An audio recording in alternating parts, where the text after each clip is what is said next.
আসসালামু আলাইকুম এভরিওয়ান। তো আজ হচ্ছে 25 রোজা। তো এই যে আমি 25 রোজার দিন এই যে বিকালে আমি রান্না করছি। রান্না করে কী হবে, কোনোদিন মনে করি যে রান্না করবোই না, কারণ প্রচুর তরকারি নষ্ট হচ্ছে, সবাই ভীষণ নষ্ট করতেছে, ভাত নষ্ট করতেছে প্লাস তরকারিও নষ্ট করতেছে। আমি চেষ্টা করছি যথাসম্ভব নষ্ট না করার জন্য, কিন্তু হচ্ছে না। আজকে মনে করি ভাত চাল কিছুটা অল্প করে নিব, প্রতিদিন কিছুটা অল্প করে নিই। এখন দেখা যায় আজকে যদি একটু অল্প করে নিই, হয়তো মসজিদ থেকে ইফতারি করে এসে বাড়ি এসে বলবে আমার এক্ষুনি ভাত দাও, তারা সেদিন ভাত খাবে। কিন্তু যেদিন একটু চাল অল্প করে নিব, যে নষ্ট করছে, তো আজকে সেহেতু বেশি চাল নেওয়ার দরকার নেই, তো সেই দিন দেখবো তখন এরা কী করবে, সেই দিন এরা হচ্ছে বাড়ি এসে বলবে ভাত দাও, ভাত খাবো।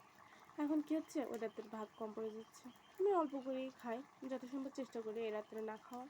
কারণ ইফতারি করে সত্যি প্রচুর, সবচেয়ে বড় সত্যি কথা কি জানেন, সারাদিন রোজা থেকে যা না কষ্ট হয়, ইফতারি করার পরে তার সবচেয়ে বেশি কষ্ট হয়। ঠিক আছে, রোজা থাকাটা তো কষ্ট না, কষ্ট হয়, কিন্তু আমার কেমন হয়, আমার রোজা থাকলে হয়তো মানে পানি পিপাসা লাগে না, কিন্তু প্রচুর খিদে লাগে।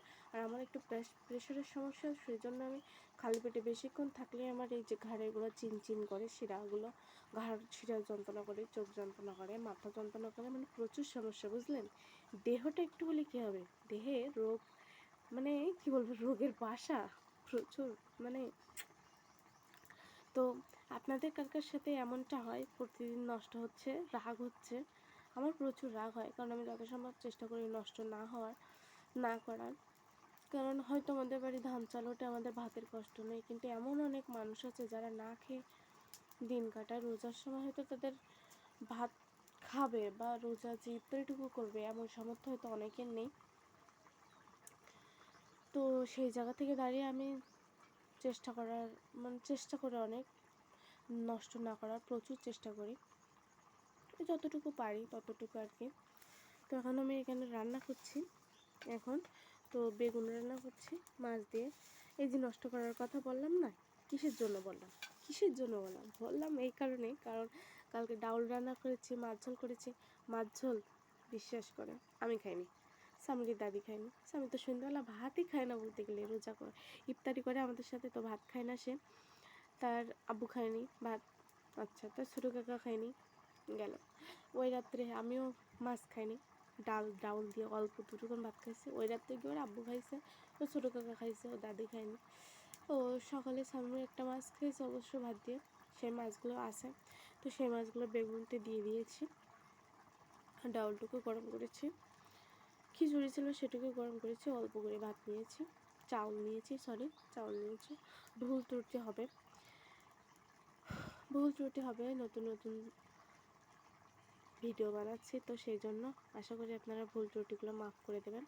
আর এই যে পিছনে ব্যাকগ্রাউন্ডটাকে অ্যাভয়েড করে যাবেন, জাস্ট অ্যাভয়েড করে যাবেন। আসলে কি বলবো, কিছুই বলার নাই। তো আজকে হচ্ছে 25 রোজা, আর মাত্র 5টা রোজা, না আর মাত্র 5টা রোজা, তো আর মাত্র 5টা রোজা। তো আজকে কি ইফতারি করবো সেটাও আপনাদের সাথে শেয়ার করব।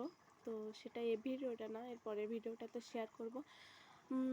আমি জানি যে আমার কথা হচ্ছে ভিডিওতে বেশি ভালো শোনা যাচ্ছে না, তো আমার কাছে আসলে ফোনের স্ট্যান্ড নাই, মাইক নাই, কিচ্ছু নাই, ঠিক আছে। কিনবো চেষ্টা করছি, কিন্তু এই মুহূর্তে দাঁড়াই ওই যে কেনা যেতটুকু পুঁজি লাগবে অতটুকুই সামর্থ্য আমার নেই এই মুহূর্তে, এই জায়গায় দাঁড়িয়ে। তো চেষ্টা করছি কেনার, ইনশাল্লাহ দেখি কবে কিনতে পারি। আর ভিডিওয় অনেক ভুল ত্রুটি হয়ে থাকবে, মাফ করে দেবেন। আর ভিডিওটাকে আপনারা অনেক ভালোবাসা দেবেন, অনেক দেখবেন আশা করি। এইটুকুই, আর কিছু না, জাস্ট এইটুকুই। তো আপনারা সবাই ভালো থাকবেন। আসসালামু আলাইকুম।